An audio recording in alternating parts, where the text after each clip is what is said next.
ನಮಸ್ಕಾರ ಕರ್ನಾಟಕ, ನಮಸ್ಕಾರ ಬೆಂಗಳೂರು. ನಾವಿವತ್ತು ಬೆಂಗಳೂರಿನ ಮಹಾಲಕ್ಷ್ಮಿ ಲೇಔಟ್ ನಲ್ಲಿರುವಂತ ಮಂಗಳ ಶ್ರೀ ಕರಿಮಾರಿಯಮ್ಮ ದೇವಸ್ಥಾನದಲ್ಲಿ ಆಲ್ಮೋಸ್ಟ್ 49 ವಸಂತಗಳಿಂದ ಜಯಂತ್ಯೋತ್ಸವ ನಡೀತಾ ಇದೆ. ತುಂಬಾ ಯಶಸ್ವಿ, ಅರ್ಥಪೂರ್ಣ, ವಿಜೃಂಭಣೆಯಾಗಿ ನೆರವೇರ್ತಾ ಇದೆ. ಸೊ ಪ್ರಮುಖವಾಗಿ ಶ್ರೀ ಶ್ರೀ ಶ್ರೀ ರಾಜಶೇಖರ್ ಸ್ವಾಮೀಜಿಗಳು ನಮ್ಮೊಟ್ಟಿಗಿದ್ದಾರೆ. ಸುಮಾರು ವರ್ಷದಿಂದ ಅವ್ರದೇ ಆದ ಒಂದು ಛಾಪು ಇದೆ. ಸ್ವಾಮಿ ನಮಸ್ತೆ, ಹೇಳಿ. ಈ ಮಹಾಲಕ್ಷ್ಮೀಪುರದ ಶ್ರೀ ಮಂಗಳ ಕರಿಮಾರಿಯಮ್ಮ ಒಂದು ಗ್ರಾಮದ ಶಕ್ತಿಯಾಗಿದ್ದಾಳೆ. ಈ ದೇವಸ್ಥಾನ 1974ರಲ್ಲಿ ಆರಂಭವಾಗಿದ್ದು, ನಮಗೆ ಒಂದು 14 ವಯಸ್ಸು.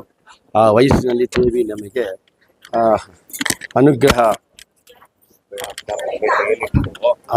ಅನುಗ್ರಹ ಮಾಡಿದ್ಲು.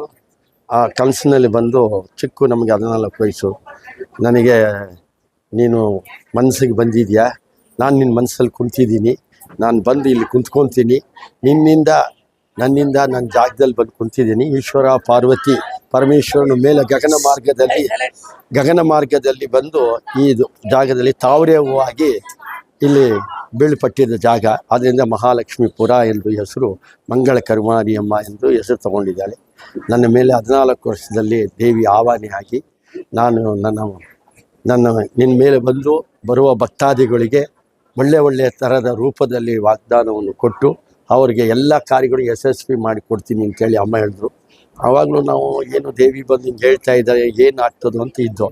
ಅದೇ ಥರ ಒಬ್ಬೊಬ್ಬರಿಗೆ ಒಂದೊಂದು ಶುಕ್ರವಾರ ಅಮ್ಮ ಹೇಳ್ತಾ ಇದ್ದಂಗೆ ಎಲ್ಲರಿಗೂ ಒಳ್ಳೆಯದಾಯಿತು. ಆವತ್ತಿಂದ ಇವತ್ತುವರೆಗೂ ಈ ದೇವಸ್ಥಾನದಲ್ಲಿ ಬರುವ ಭಕ್ತಾದಿಗಳಿಗೆ ನೆನೆಸಿದ ಕಾರ್ಯಗಳು, ನೆನೆಸಿದ ಒತ್ತೊತ್ತಲ್ಲಿ ಅಮ್ಮ ಹೇಳಿದಂತೆ ಹೇಳಿಕೆಗಳು ಕೊಟ್ಟಿದ್ದೆಲ್ಲ ನೆರವೇರಿಸಿಕೊಟ್ಟಿದ್ದಾಳೆ. ಅದರಂತೆ ಈಗ ಈ ಮಹಾಚಂಡಿ ಹೋಮ ನಾವು ಏಪ್ರಿಲ್ ತಿಂಗಳಲ್ಲಿ 27 ಜಯಂತಿ ಮಹೋತ್ಸವ ಅಂತ ಒಂದು ಮಾಡ್ತೀವಿ. ತಾಯಿ ಬಂದಿದ್ದ ದಿನ ಅವತ್ತು, ಆ ದಿನದಂದು ಚಂಡಿ ಹೋಮ ಮಾಡ್ತೀವಿ. ದೇವಿ ಬಂದು ಇಲ್ಲಿ ಕುಳಿತುಕೊಂಡು ಚಂಡಿ ಹೋಮ ಕೊಟ್ಟವ್ರಿಗೆಲ್ಲರಿಗೂ ಅವಮ್ಮ ಆಶೀರ್ವಾದ ಮಾಡಿ ಅವ್ರು ನೆನೆಸಿದ ಕೆಲಸಗಳೆಲ್ಲ ಮಾಡಿಕೊಡ್ತಾ ಇದ್ದಾರೆ.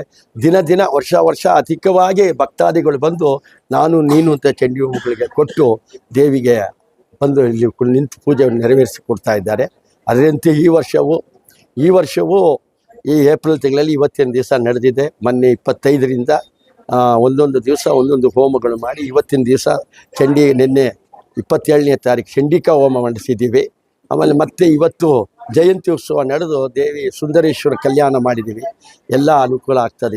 ಇಲ್ಲಿ ಅಮಾವಾಸ್ಯೆಯಲ್ಲಿ ವಿಶೇಷ ಪೂಜೆ, ಮತ್ತು ಇಲ್ಲಿ ಅಮಾವಾಸ್ಯೆ ಮತ್ತು ಪೌರ್ಣಮಿಗಳಲ್ಲಿ ಇಲ್ಲಿ ವಿಶೇಷ ಪೂಜೆ, ಶುಕ್ರವಾರದಲ್ಲಿ ಪೂಜೆ, ಮತ್ತು ಪ್ರತಿ ಶುಕ್ರವಾರದ ಅನ್ನದಾನ ಮಾಡ್ತೀವಿ. ಅನ್ನದಾನ ಮುಂದೆ ಯಾವುದು ಬೇರೆ ದಾನ ಇಲ್ಲ. ಅದರಂತೆ ಇಲ್ಲಿ ಅನ್ನದಾನನೇ ಮುಖ್ಯವಾಗಿ ಪ್ರವಕ್ತ ಕೊಡ್ತಿರೋದೇ ಅನ್ನದಾನ. ಮತ್ತು ಸುಮಂಗಲಿಗಳು ಬಂದು ಇಲ್ಲಿ ರಾಹುಕಾಲ ಪೂಜೆಯಲ್ಲಿ ದೀಪ ಹಚ್ತಾರೆ.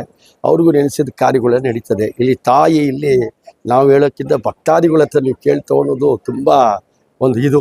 ಅದರಿಂದ ಈ ದೇವಿ ಎಲ್ಲರಿಗೂ ಒಳ್ಳೆಯದು ಮಾಡಲಿ, ಎಲ್ಲ ನಿಮ್ಮ ಒಂದು ಟಿವಿಗೂ ಮತ್ತು ಯಶಸ್ವಿ ಕೊಡಲಿ, ಇನ್ನು ಮುಂದೆ ಎಲ್ಲರಿಗೂ ಒಳ್ಳೆಯದಾಗಲಿ ಅಂತೇಳಿ ಹಾರೈಸ್ಕೊಳ್ತೀನಿ.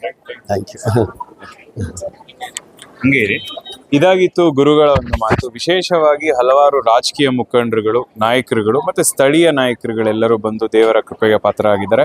ಸೊ ವರ್ಷದಿಂದ ವರ್ಷಕ್ಕೆ ಆಲ್ಮೋಸ್ಟ್ ದೊಡ್ಡ ಮಟ್ಟದಲ್ಲಿ ಈ ಒಂದು ದೇವಸ್ಥಾನದ ಒಂದು ಶಕ್ತಿ ದೊಡ್ಡ ಮಟ್ಟದಲ್ಲಿ ಒಂದು ಭಕ್ತ ವೃಂದನ ಜಾಸ್ತಿ ಆಗ್ತಾ ಹೋಗ್ತಿದೆ. ನಾವು ಕೂಡ ಇವತ್ತು ಏನು ಜಯಂತ್ಯೋತ್ಸವದ ಅಂಗವಾಗಿ ಬಂದಿದ್ವಿ.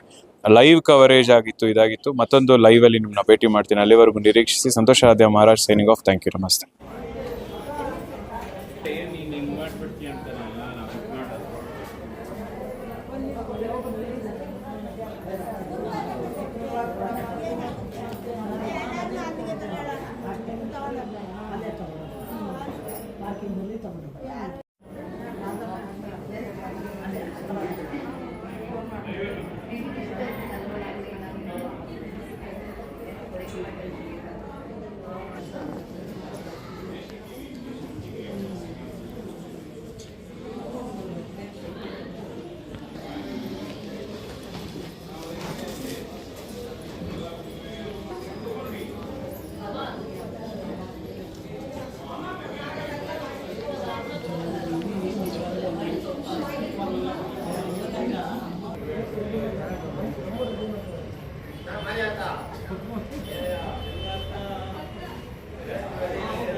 ಮಕ್ಕಳ ಹೈಯರ್ ಎಜುಕೇಷನ್, ಮಗಳ ಮದುವೆ, ಕನಸಿನ ಸ್ವಂತ ಮನೆ, ಇದಕ್ಕೆಲ್ಲ ಹೆಂಗೆ ಹಣ ಹೊಂದಿಸ್ಬೇಕಂತ ಟೆನ್ಷನಲ್ಲಿ ಇದ್ದೀರಾ? ಇರೋ ಚಿನ್ನನ ಅಡ ಬಿಟ್ರೆ ಬಡ್ಡಿ ಮೇಲೆ ಬಡ್ಡಿ ಕಟ್ಟಬೇಕು. ಮಾರಿಬಿಡೋಣ ಅಂದ್ರೆ ಅರ್ಧಕ್ಕರ್ಧ ಕೇಳ್ತಾರಂತ ಆತಂಕದಲ್ಲಿದ್ದೀರಾ?